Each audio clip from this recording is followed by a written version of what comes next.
Hello everybody and welcome to Bite Size Biology, and today we are going to look at the skeleton and muscular systems. So without further ado, you can see there's quite a few questions that come up. So let's start off. You could be asked to draw a label diagram of the bone, a synovial joint. Generally you're asked to label the bone, but you have been asked before to draw a synovial joint. Describe how an antagonistic muscle pair works. Name the bones of the skeleton. State the functions of the skeleton, the parts of the bone. Describe how the bone grows and is renewed. There's a difference between bone growth and bone renewal.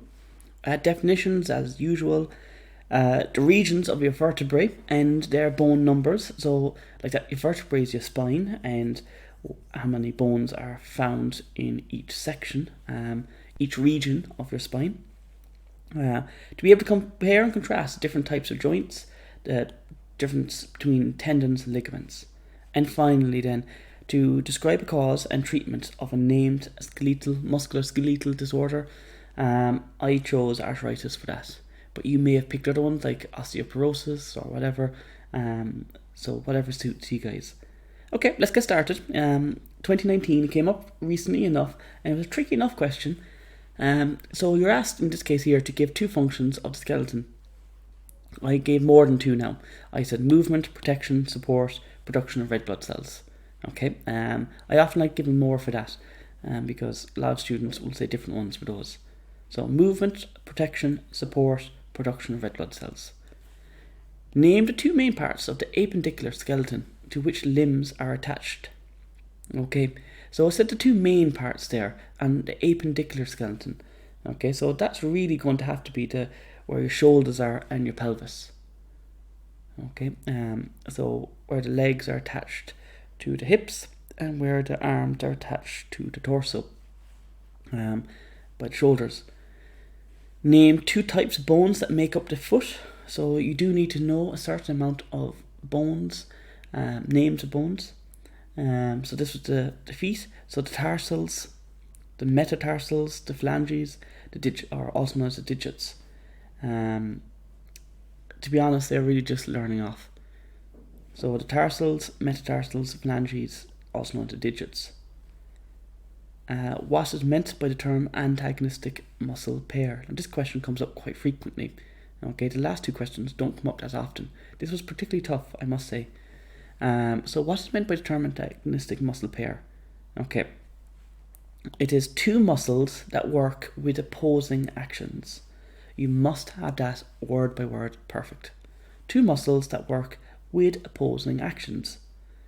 The key example is the biceps and triceps. So next, VI. Now VI was very tough again.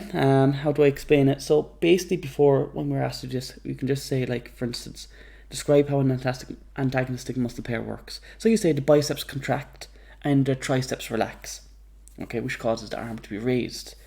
Okay, so your biceps are the muscles on top and your triceps are the muscles on bottom. So we contract them, the triceps relax and your arm rises.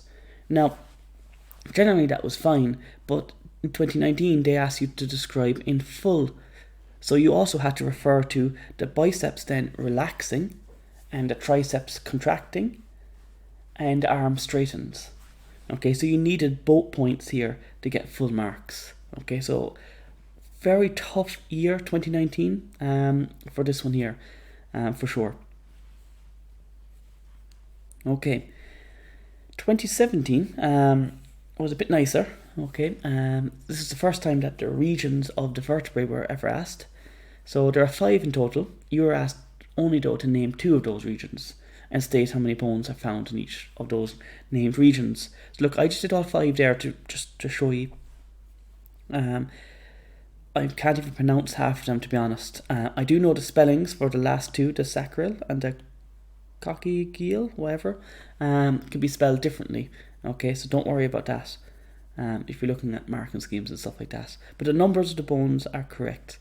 So they do need to be learnt off, and they go from the top to the bottom. There are 33 bones in total.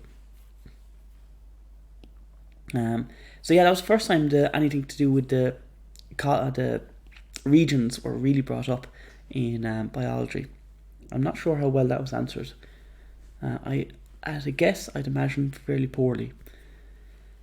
What are the intervertebral discs made of, and what is their function? Okay, the discs in between the vertebrae are made out of cartilage, and their function is as a shock absorber and to reduce friction. Now, this is just a note here, okay, and marking schemes do change a small bit. You'll see there for cartilage, when you're asked for the functions, that reduced friction is fine, perfectly fine, and that will always be fine.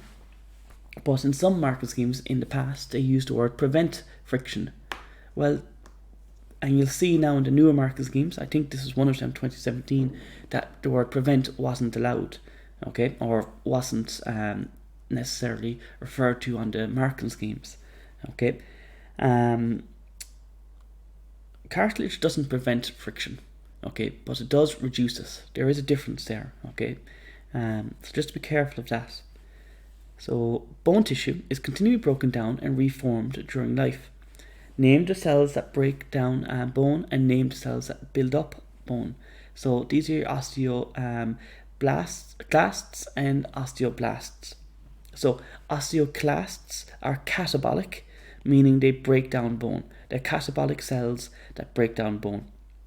Osteoblasts build up bone. Okay, I use the word C in class as catabolic because you should know what a catabolic reaction is. Okay, so osteoclasts are the breakdown of larger bits of bone into smaller bits of bone. Okay, and then we need for bone renewal, then osteoblasts build it up. So this actually happens throughout your entire life. This is not bone growth, it's simply the renewal of bone. Quite a common occurrence. And finally, Ivy, a common enough question. 2 factors that have an effect on bone renewal. As a couple: diet, age, gender, exercise. So any of those 2 would have got you full marks. Okay, 2016. Long bones contain yellow bone marrow and red bone marrow. Okay, so state their functions. Okay, so we'll do red bone marrow first because I have it right here. So red bone marrow produces red blood cells and white blood cells. You'll see in marking schemes that they'll say red bone marrow produces body cell or produces cells. Okay, either or is fine. Okay, I prefer just going straight to the red blood cells. Yellow bone marrow, okay, has 2 functions. It stores fat. That's why it's yellow, because it's fat. The lymphatic system, lymph is yellow because it contains quite a large amount of fats. And it also converts to red bone marrow. So it stores fats and it converts to red bone marrow when necessary. Okay, you'll see that question come up quite frequently. Next, name the type of joint shown in the diagram. So if you're looking at it there, it's obviously a hinge joint. Name the structure labelled A, which attaches to muscle to bone.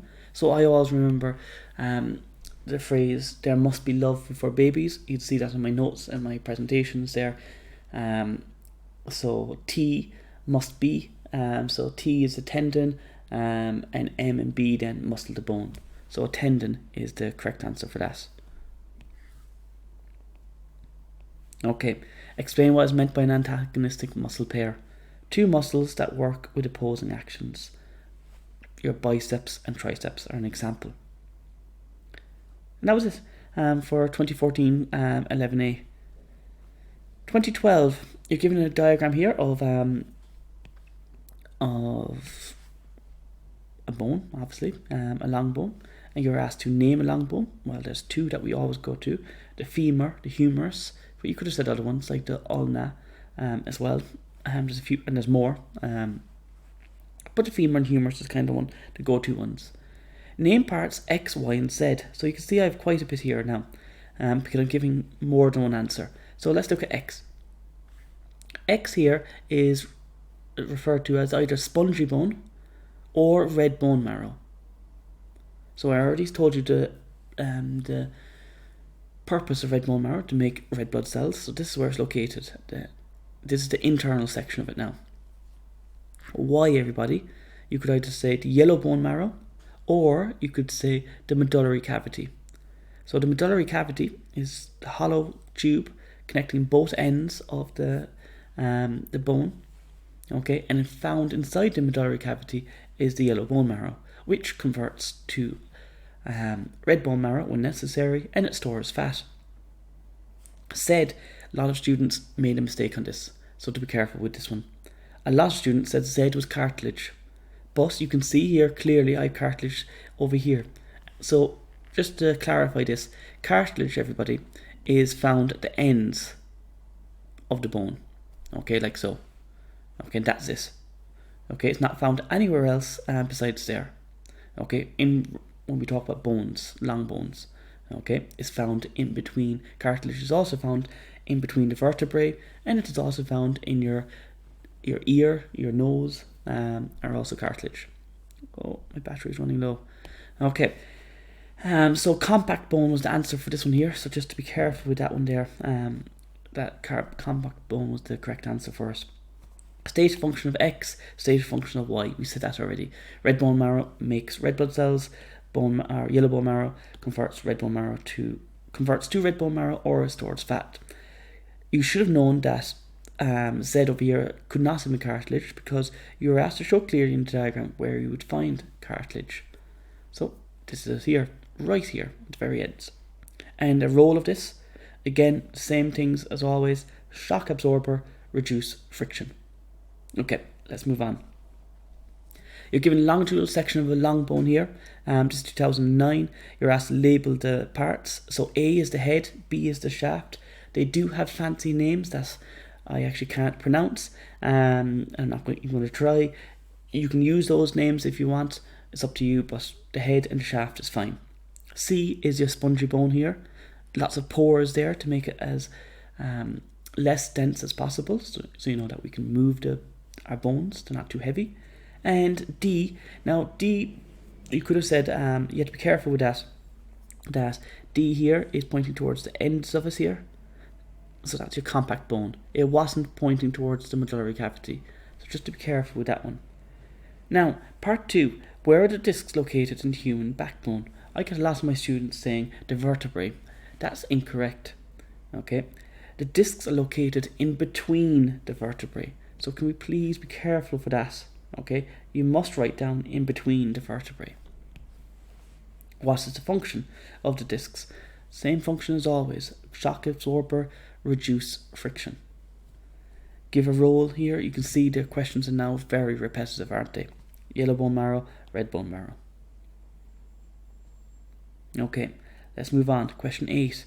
We're coming towards the end of it now. 3 roles of the skeleton. Okay, movement, protection, support, produces red blood cells. We've seen that already. Part 2 is what I wanted to focus on though. Explain what's meant by the axial skeleton. This is the vertebrae and the skull, and that's it. Leave it at that. The vertebrae and the skull. The rest of us is the appendicular skeleton. You can see part 3 to V. We've done those questions already, so I'm not really going to put it into this again. 2006 though is our last question, and I liked it because you had to put in a synovial joint and you had to draw it. So this is your diagram here of your synovial joint, and you have to label 3 parts of it as other than the bones, and this is what I have here. And then you're asked to explain the functions, which I have over here.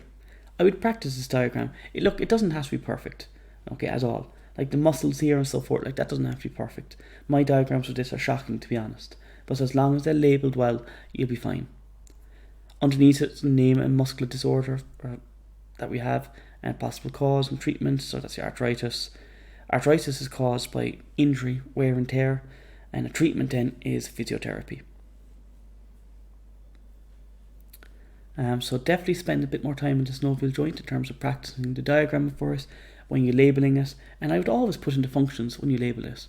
Okay, just underneath it, just so you can test yourself. And that's it, guys, for the skeleton. It could be very hit or miss. For my own students, I'd be telling them that have a look at the question. Usually it's a question 14 or 15, it could often appear. meaning that you could skip it and still answer 14. You have to answer A, B, or C, 2 parts of it. If it could be nice, but if it's not, which I found the last 2 years were particularly tricky in getting full marks, just to be careful with that. Okay, and that's it really for this. I didn't really specify actually. I just see it there how the bone grows. So that's your growth plate and so forth, and your cartilage forming around it, and so forth. The collagen. So just be careful with that one to have a look at that. But the rest of it, I think we did answer okay. So when you're doing this question, have a look at your the question when it comes up, and make sure you go through it well to see if it's actually worth answering, because it can be quite tricky. Okay, girls, best of luck with your studies, okay, and we'll talk soon.